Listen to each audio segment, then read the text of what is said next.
Hello, welcome back to my YouTube channel. My name is Nadia Adam. I'm a Vedic Astrologer and Psychic Medium. So today we are going to talk about the energy update between 31st of October until 7th of November. That's within 1 week. As usual, I will divide my explanation into several parts and the timestamp will be in description box.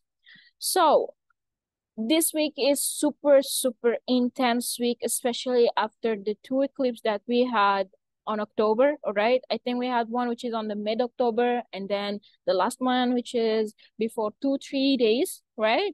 And here we go. Right now we are having Rahu Ketu finally change their sign to Virgo and Pisces. So welcome. We are welcoming Rahu Ketu in Virgo and Pisces. I think this is going to be a very interesting transit, especially because Virgo and Pisces, both of them are natural significator or natural ruler of your 6th and 12th house. That's mean your your Dushtana houses, right? So this shows that, okay, you know, that very tough and harsh lessons from our past life somehow, somewhere will start to linger back during this lifetime. All right, sorry, in current period. That's mean maybe there will be some sort of payback during this period. Okay, right now. So the key point here also, we will ask like, hey, who's gonna feel it the most? My opinion, there are only specific people who are going to feel it. That doesn't mean that everyone in the planet will feel Rahu Ketu change the sign. All right, this is the disclaimer I will put from now. Not everyone going to feel the same, not everyone going to sense the same, not everyone going to get the same result. It will depend on your personal chart. All right, I opened a booking for people who want to have their Rahu Ketu nodes to be analyzed. The link will be in description box. You can check it out. All right, or you just can simply DM me. Now back to the point, who going to feel Rahu Ketu the most? One, people who is actually going through Rahu Ketu Mahadasha. Either you are going through Rahu Mahadasha, Ketu Antardasha, definitely you will feel it. Secondly, if Rahu Ketu actually transiting your first house, that's mean, or the 7th house, that's mean either you are Pisces ascendant or Virgo ascendant, definitely you will feel it. People who are actually having Rahu Ketu return or semi Rahu Ketu return, which means your natal Rahu Ketu is actually in Virgo and Pisces, and right now these two are touching your own natal Rahu Ketu in Pisces. This is a very significant period, and I believe this category will be the most who feel the change, will feel the transformation of Rahu Ketu transit.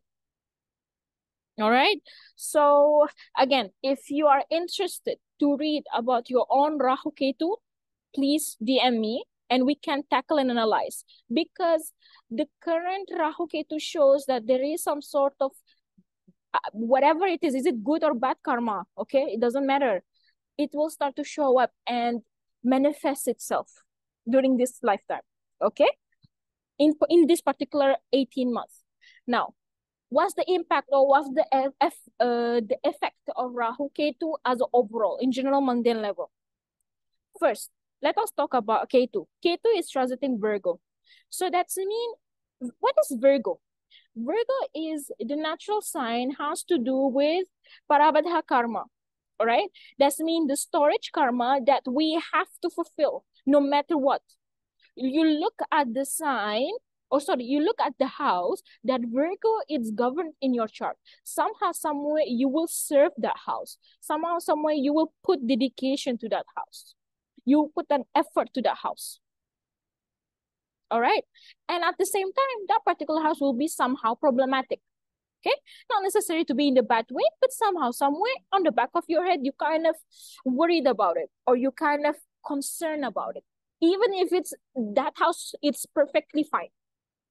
Okay, so this particular transit, Ketu is transiting Virgo. It shows that whatever that Virgo lingered in your mind, whatever that worries, that concern, that it's been there throughout your life, somehow, somewhere will get to a life. Doesn't mean in the bad way. Maybe it will get more secured. Maybe that particular house will get more stronger, more tangible, more structured. Okay? Whatever, for example, you already put a lot of work on that house, and now it's a time for you to get the fruits of it. Let's say, for example, Virgo is ruling your seventh house. So maybe during this time, you will find the ultimate person or the ultimate partner or the marriage you've been through right now. Maybe if it's in the tough situation, maybe it will get solved, or maybe you will get a soulmate that will kind of like vanish all the hardship that you went through in their marriage. Let's say, for example, Virgo is ruling your 10th house. That's mean maybe new opportunities, new business partner, new chances, opportunities to grow, to expand. All right? Not necessarily to be in the bad way. Or maybe also it shows the flaws, the problem, the issues in that house that you need to solve, that you need to fix, you need to serve. Okay, now, when it comes to Pisces, where Rahu is sitting. So, Rahu is sitting in Pisces, naturally in Kala Prush Kundali, with governing the 12th house. Okay, let me put it in this way. And I always say to my student, Pisces will be always Pisces, no matter wherever it is. Pisces is equal to losses. Pisces is equal to transformation and death, not actually Scorpio. Scorpio is in the pending period of transformation and death, but the actual ending itself is a Pisces. Wherever Pisces governing in your chart, it shows there will be significant change, ending, transformation in the next 18 months. Again, Pisces will stay a Pisces, even if it's a Pisces is sitting actually in the wonderful house. Your Jupiter is wonderfully set. There will be an ending, that's mean will be an ending. There will be a new cycle starting in that particular house, that's mean there will be a new cycle starting in that particular house, regardless. All right? So this is one thing we can see. Second thing, collectively, we will start to feel that we want to be isolated. We want to travel somehow to just isolate ourselves, detach from world. Because somehow Ketu here is kind of like giving us some sort of heaviness. And right now, we are trying to follow Rahu. I always say, you always need to follow wherever your Rahu is sitting in your chart, not to run away from it. Because Rahu will show you what exactly you need to fulfill in current lifetime. If you're not fulfilling Rahu, you will come back again. And we don't want to come back. Okay? So Rahu here shows that there will be an energy of just wanting to detach, wanting to be away, to just like leave me alone, something like that. All right? Rahu, it shows that the energy of I want to end whatever chaos, whatever problems, whatever issues in my life, so that I can have a new beginning, so that I can have a better chances, better opportunities in my life. All right? Maybe after whatever you manifest in Aries, when Rahu was in Aries, now it's a time for you to take rest. Now it's a time for you to really in tune with yourself, in tune with your own emotion. Okay? So again, if you are interested in reading your own Rahu Ketu, please let me know. I will definitely help you on that. Okay? All right. So the next thing that's going on here is that Venus, we have Venus here transiting Virgo exactly after 3 days, so 4 days of Ketu moving to Virgo. That's mean Venus will enter Virgo on 4th of October. All right. Now, after, do you remember the eclipse that happened in Libra, right? In last few days. Now, when Venus was in the 5th house, right? Do you remember that days? Okay. So now after the eclipse, we can see Venus here in the sign and in the house of work, dedication, service, structure, and foundation. This is a strong indication if, let's say, for example, there were some sort of change, transformation, realization, epiphanies, whatever it is that you went through in the last 2 weeks. Somehow right now, Venus like, okay, now I know what I'm supposed to do. I will work for it. Therefore, the actual manifestation of Libra, the 2 eclipses that we have done, actually will start to manifest itself right now when Venus is actually sitting with Virgo. Do you remember? Again, let me remind you guys. Well, do you remember when the eclipse happened? Ketu was here, right? And Venus was here, right? And now somehow, somewhere, both of them meeting each other in the sign of Virgo. And where is the dispositor? Well, it's still in Libra. Do you see the link here? Do you see the link that, okay, whatever epiphanies, realization, again, whatever epiphanies, realization, change, plan that you put for yourself, yeah, whatever you already set there in your subconscious, because Ketu is subconscious, right? Whatever you already set there subconsciously, somehow, somewhere, it will start to manifest itself right now. In the next, you can say, 25 days from now, when Venus and Ketu, both of them right now, are sitting together in Virgo. This is a very, very, very critical period when it comes to relationship, partnership, marriages, name it, even friendship. Like literally, I myself experiencing it. All right? In whatever shape, in whatever way. I don't want to say we need to be careful, but you really need to listen to whatever your mind, your soul is calling you to do, and do what it's supposed to be done. Otherwise, Ketu sitting here in Virgo, it can be a bit torturing. Yeah, can be a bit torturing because Ketu here now in the earth sign, practicality. I always also say that Ketu in earth is not the best placement to have. Rahu in Pisces is not the best placement. I would say this is the weakest placement because Ketu here will become more practical than it's already practical because Ketu is a body. That's mean I am sitting in my place. I'm not doing anything. You just come to me and I will do for you things. Now, when it's sitting in Virgo, it will become more stagnant, more tangible, more practical, more stubborn and adamant in whatever that Ketu agenda trying to manifest for you. Okay? I hope it makes sense. I hope it makes sense. But again, I mean, Venus in Virgo is not really bad as an overall by itself, all right? But it can show some sort of, stagnation again because Ketu here is sitting, right? A stagnation in business, stagnation in flow of money, all right? Because this Mercury, you can see there is a Parivartan yoga, right?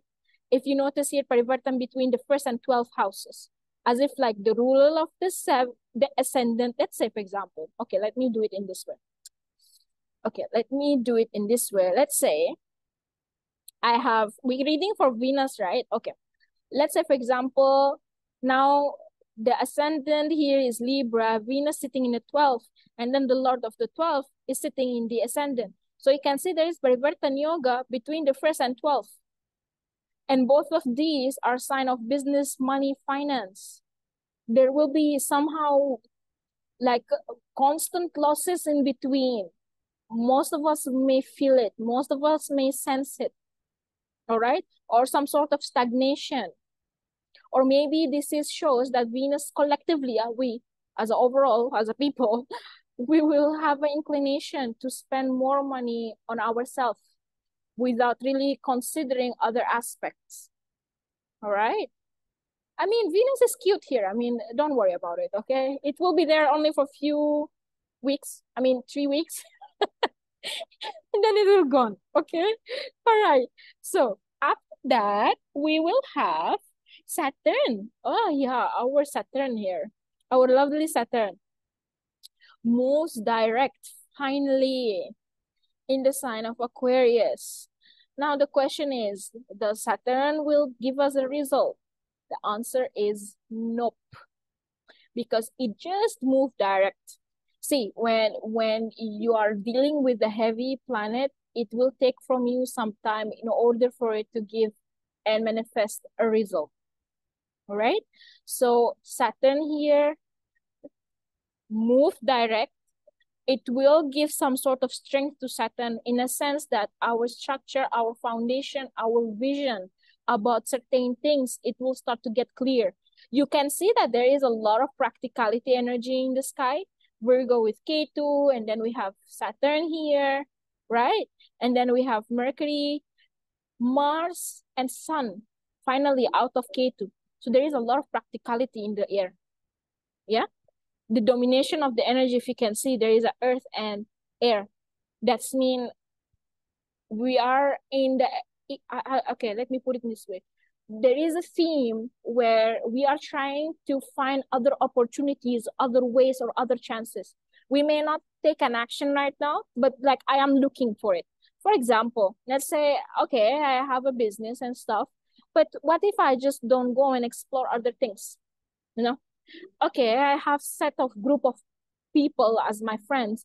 What if I just go and try to get a new set of friends that maybe can help me in grow in certain things? I'm giving example, right? Same thing. For example, even in business partnership. Okay, I have business partners here. Why I don't try to find another business partner that maybe can expose me in this particular field? Something like that. Okay, I really hope it makes sense. Okay, so what else? And then last thing before I leave, Mercury will move to sign of Scorpio around 6th of November. Okay, 6th of November. All right, I think 7th or 6th. Just give me a moment.